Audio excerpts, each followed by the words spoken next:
Hello there, folks. This is Brian from Tottenham on Tour. Robbie has asked me to do 5 players that Spurs should have kept. I'm going to start with what I think is probably one of my favorite players and one of the ones I didn't want to see go.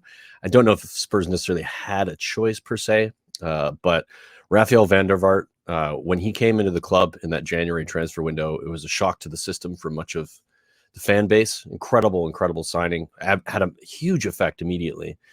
And then was gone very quickly after a season and a half with the club. Very difficult loss for Spurs. What he did as a player and what he was able to bring to the squad. His creativity, his goals. He was just a joy to watch and a lot of fun as well. My second on that one would be Peter Crouch. Now, Peter Crouch, I think it was his. Let me just double check. It was the first time, not the second time, but the first time when we sold Crouchy. It was a bit early. He went on to he came through the academy, obviously, with Ledley King, so he was a Spurs guy, which was a massive thing. He went on to play for Liverpool, went on to play for Stoke.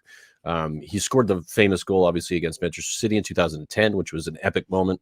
But he still had a lot to give at that time when we first sold him on the first go around. So, obviously we bought him back and it paid dividends. But strange one, but that's sort of how football goes at times.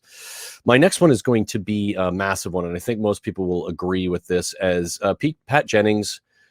Arguably the best goalkeeper Spurs have ever had. I've been schooled on this. I obviously didn't get to watch him play, but I've seen a lot of the highlights. It was an iconic player for Spurs, still well loved at the club, despite what happened when he did leave. He left and went to Arsenal. Obviously, most people are aware of that in 1977, after 600 appearances with Spurs.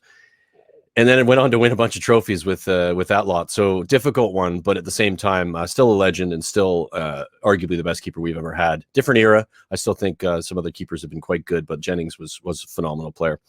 The next one is I hope that I'm saying this right, and I don't know that I am, but Iago Falca, a Spanish player. Young player, came through Real Madrid, Barcelona, played his youth career with them, ended up at Juventus, who he never played a game for. Wonderful player on paper, looked really good. One of those players that we see come into Spurs quite often that we buy from another league and then doesn't really get to play. I'm not even sure that he even played for Spurs in the first team, maybe just in some cup games, but didn't really do a heck of a lot. Went on to play for, where did he end up at? Genoa for 5 million euros, 3.5 million pounds, and is now showcasing his talent at Roma. A good player, or I think maybe he's not there anymore. That's a while back, but good player. The player didn't get to see the light of day, to be unfortunately, but had a lot of promise. But again, Spurs didn't give him the option or the time to play, so a bit difficult. My next one is going to be a little bit controversial because I don't think many people are a fan of him just as a person. I don't really like him like as a pundit, and it's Graham Souness.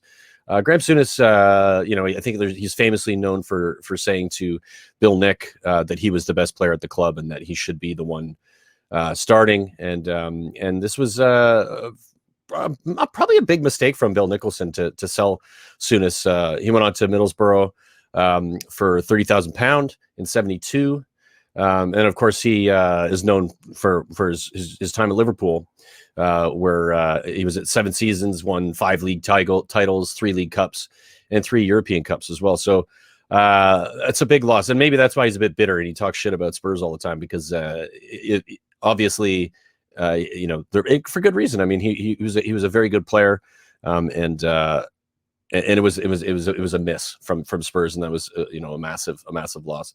A couple shout outs to Teddy Sheringham. I think he was one that went to a little bit too early. Jermaine Defoe, when he went to Toronto, which is where I'm from, still went back to the Premier League and played for Sunderland and scored 25 goals or something like that for Sunderland. So there's a few other ones as well, but those are the 5 that I think, from my perspective, are big misses, and that we made a mistake selling. So I hope you enjoyed this. It's Brian from Tottenham on Tour.